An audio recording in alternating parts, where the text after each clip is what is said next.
దేవుడు ఎందుకు జలప్రళయాన్ని ఎంచుకున్నాడు? నోవహు కాలంలో దేవుడు మానవ జాతిని అంతం చేయడానికి లేదా నశింపజేయడానికి ఎన్నో మార్గాలు ఉండగా ఎందుకు ఈ జలప్రళయాన్ని మాత్రమే ఎంచుకోవాల్సి వచ్చింది? దేవుడు ఒకవేళ అనుకుంటే అగ్ని ద్వారానో లేకపోతే భూమి కంపించడం ద్వారానో ఇలాంటి ఒక మార్గం ద్వారానో దేవుడు మానవ జాతిని నశింపజేసేవాడు. కానీ ఎందుకని మునిగిపోయేలా చేశాడని మనం ఆలోచిస్తే ఆదికాండం 6వ అధ్యాయం 5వ వచనం 12వ వచనం మనకి ఇలాగ చెప్తుంది. ఎందుకంటే ఈ లోకం బయటికి మాత్రమే కాదు, హృదయంలోనూ కూడా పాడైపోయిందంట. ప్రతి ఆలోచన, ప్రతి హృదయ స్పందన పాపముతో నిండిపోయింది. ప్రతి ఉద్దేశము, ప్రతి శ్వాస తిరుగుబాటుగా మారింది. అందుకే దేవుడు అగ్నిని కాదు నీటిని ఉపయోగించాడు.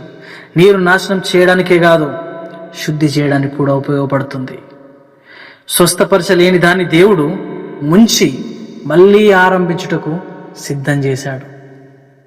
ఈ ప్రళయము కేవలము నాశనం కోసమే కాదు, అది తిరిగి ప్రారంభించడానికి, పునఃసృష్టి చేయడానికి.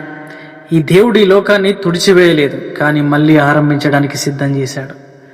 ఆదికాండం 1వ అధ్యాయం 2వ వచనంలో మనం చదివినట్లయితే, చీకటి అగాధ జలములపైన కమ్మియుండెను, దేవుని ఆత్మ జలముల మీద కదలాడినట్లుగా.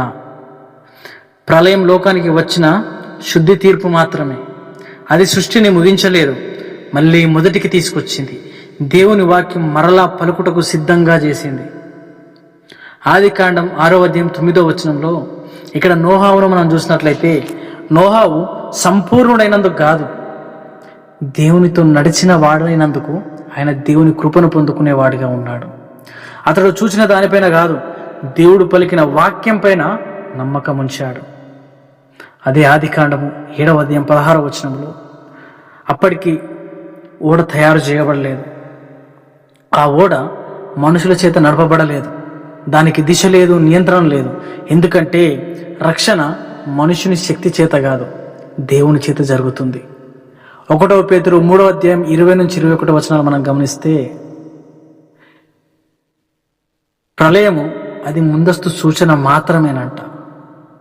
ఒక్కరోజు మరో తుఫాన్ అవుతుంది. ఈసారి నీరు కాదు, రక్తం. ప్రళయము భూమిని శుద్ధి చేసింది, రక్తము మన హృదయాల్ని శుద్ధి చేస్తుంది. ఇక్కడ ఒక ఓడ జీవాన్ని కాపాడింది, కానీ ఒక శిలువ జీవాన్ని పునరుద్ధానించింది, మరణాన్ని ముంచివేసింది. అప్పుడు దేవుడు లోకాన్ని మళ్ళీ ప్రారంభించాడు. ఇప్పుడు ఆయన మనల్ని కొత్త సృష్టిగా మార్చబోతున్నాడు. ఎవరైనా యేసుక్రీస్తు నందుంటే అతడు నూతన సృష్టి, కొత్త సృష్టి అని వాక్యం సెలవిస్తుంది.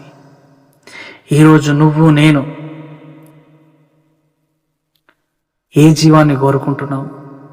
దేవుడు ఒకసారి ఆ ప్రళయాన్ని తీసుకొచ్చి మనిషి హృదయాన్ని, మనుషులని, మొత్తం సృష్టినే మార్చాలని చూశాడు. ఆ తర్వాత దేవుడు స్వయంగా దిగి వచ్చి ఆయన రక్తాన్ని మన కొరకు చిందించి ఆయనలో మనము నూతనముగా సృష్టించబడాలని ఆశపడుచున్నాడు. ఆ ఆశ నెరవేర్చడానికి నువ్వు సిద్ధంగా ఉన్నావా?